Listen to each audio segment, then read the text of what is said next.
Halo Gemini, selamat datang dan terima kasih sudah mampir. Semoga kamu dalam keadaan sehat. Reading ini adalah reading timeless ya, jadi kapanpun kamu nonton adalah waktu terbaik kamu untuk dapat pesan ini. Reading kali ini tuh agak beda gitu, jadi aku akan kasih channel message ya, yang aku dapat di pre-shuffle gitu.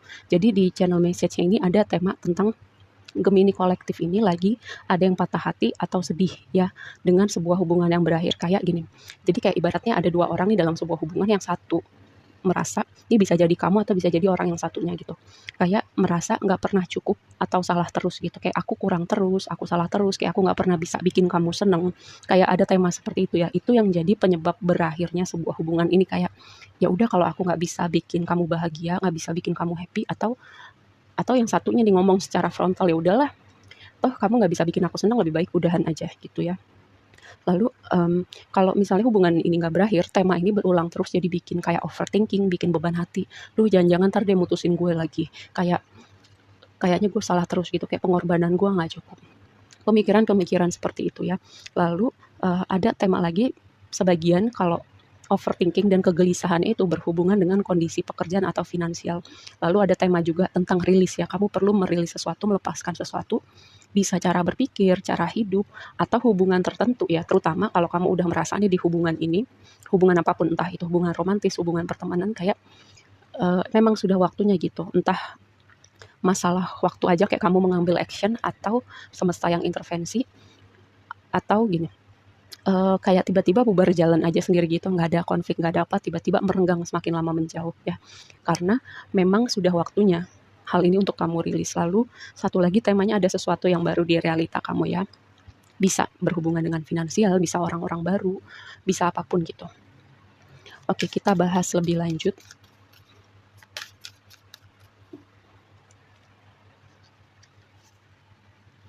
Six House Sustainability, hal yang kamu lakukan sehari-hari, melihat lebih jernih ya. Tapi kita shuffle dulu semuanya.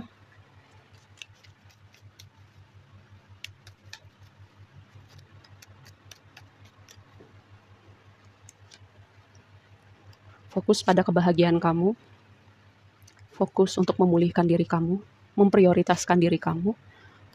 Kadang ya, aku tuh suka berpikir gitu, kalau misalnya ada yang berpikir gini, kalau misalnya kamu, um, kok aku nggak bisa bikin kamu happy, nggak bisa bikin kamu seneng, kayak aku salah terus, aku kurang terus, itu bisa jadi gitu ya.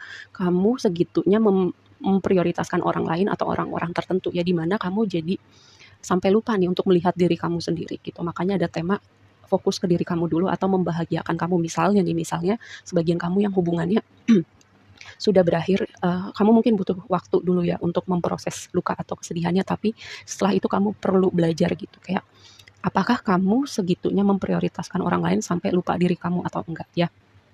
Lalu temanya ini adalah Six House Sustainability. Rumah keenam itu adalah gini, hal-hal yang kamu temuin dalam day to day kamu. Dari kamu bangun sampai kamu tidur lagi, pekerjaan kamu, rekan kerja kamu, hewan peliharaan kamu, rutinitas kamu, itu tema yang ada di Six House gitu. Apakah rutinitas kamu sehari-hari itu udah seimbang? Apakah rutinitas kamu itu yang kamu bangun selama ini sudah berkontribusi untuk jangka panjang kamu, atau sebagian lagi gini, ada yang rutinitasnya buyar gitu ya, misalnya karena itu tadi ada sebagian dari kamu yang lebih memprioritaskan misalnya hubungan romantis kamu, jadi kayak level kebucinannya tuh seperti itu. Ya, ini contoh aja. Perhatikan rutinitas kamu, perhatikan apa yang kamu lakukan sehari-hari, apakah kamu sudah cukup produktif, apakah kamu sudah mengalokasikan waktu kamu, tenaga kamu, uang kamu gitu dengan baik ya, atau bisa berkontribusi untuk mimpi jangka panjang kamu. Lalu ini solar calm ya, keadaan sudah apa ya, sudah berjalan ke arah yang lebih tenang.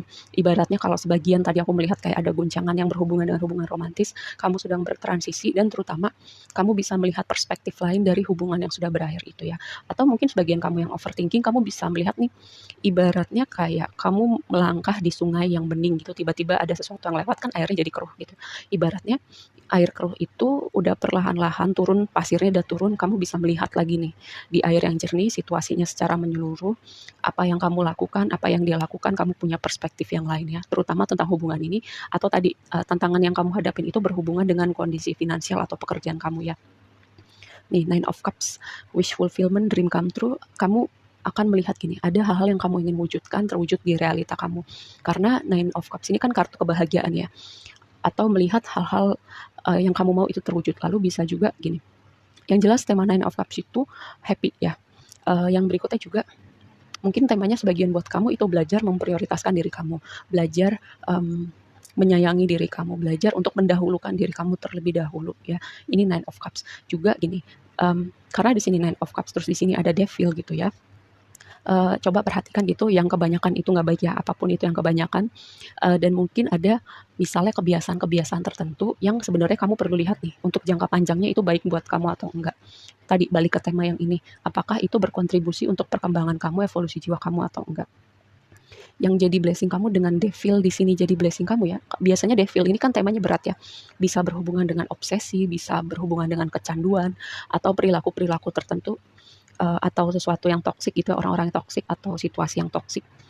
Tapi gini, dengan Devil ada di blessing kamu, itu tadi mungkin ya kamu udah bisa melihat perspektif yang lain tentang hubungan tadi yang mungkin di satu sisi itu sebenarnya udah toksik, itu akhirnya kamu bisa keluar atau kamu dijauhkan gitu dari situasi yang toksik. Dan kalau Devil berada di posisi blessing, ini sebuah konfirmasi yang bagus berhubungan dengan keuangan atau dengan pekerjaan, bisnis.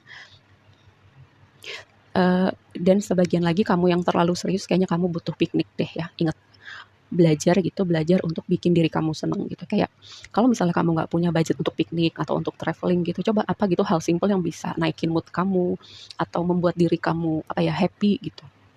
Coba gitu diperhatikan. Nah, tantangannya adalah Five of Wands. Sebagai tantangan kamu bisa jadi ada orang-orang yang nggak suportif, ada orang-orang yang men-trigger ngajak berantem atau egois gitu ya. Karena Five of Wands ini temanya kompetisi, argumen, gesekan. Kamu mungkin akan menemukan tema ini ya. Perhatikan gitu ketika Five of Wands itu muncul, perhatikan reaksi kamu, perhatikan emosi kamu. Atau sebaliknya gini, mungkin selama ini kamu banyak yang ngalah, banyak mendem, lebih memprioritaskan kayak orang lain gitu. Atau kamu kayak bukan tipe orang yang mau ribet gitu, mau ribet dan mau ribut. Jadi kamu milih diem, milih ngalah ya. Tapi ini tantangannya buat kamu belajar gitu. Kalau kamu perlu bicara, kamu perlu sampaikan gitu. Apa yang jadi ganjalan di hati kamu atau yang bikin kamu overthinking, kamu perlu konfirmasi gitu. Apakah overthinking kamu itu sebuah kebenaran atau enggak gitu ya. Nih, ada justice di sini. Justice itu bisa berhubungan dengan tabur tuai, bisa berhubungan dengan karma. Tema tentang keseimbangan ya. Keseimbangan apa yang nggak seimbang di sini. Lalu juga gini, dengan justice ini kamu perlu melihat sesuatu dengan objektif, sebuah situasi. Bisa berhubungan ya, karena tadi di sini melihat dengan perspektif yang berbeda setelah keadaan mulai perlahan-lahan tenang, melihat ketika emosi juga udah tenang gitu, melihat dengan perspektif yang beda, nggak kebawa emosi. Jadi kamu tahu harus perlu melakukan apa ke depannya atau dengan situasi yang kamu hadapin, terutama dengan Five of Wands yang mungkin ada situasi tertentu atau orang-orang tertentu yang mungkin akan men-trigger kamu. Lalu reading kamu ditutup dengan Knight of Cups ya. Ini temanya asik banget sih. Kalau ditutup sama Knight of Cups gitu, kamu akan ketemu prince atau princess gitu. Untuk kamu yang para single ya. Ini jadi sebuah konfirmasi yang bagus. Tapi kalau kamu saat ini mau fokus sendiri dulu atau memulihkan diri kamu atau mau belajar sayang sama diri kamu dulu, ya udah gitu juga nggak apa-apa. Kayak memberikan cinta itu kan dimulai dari diri kita dulu gitu.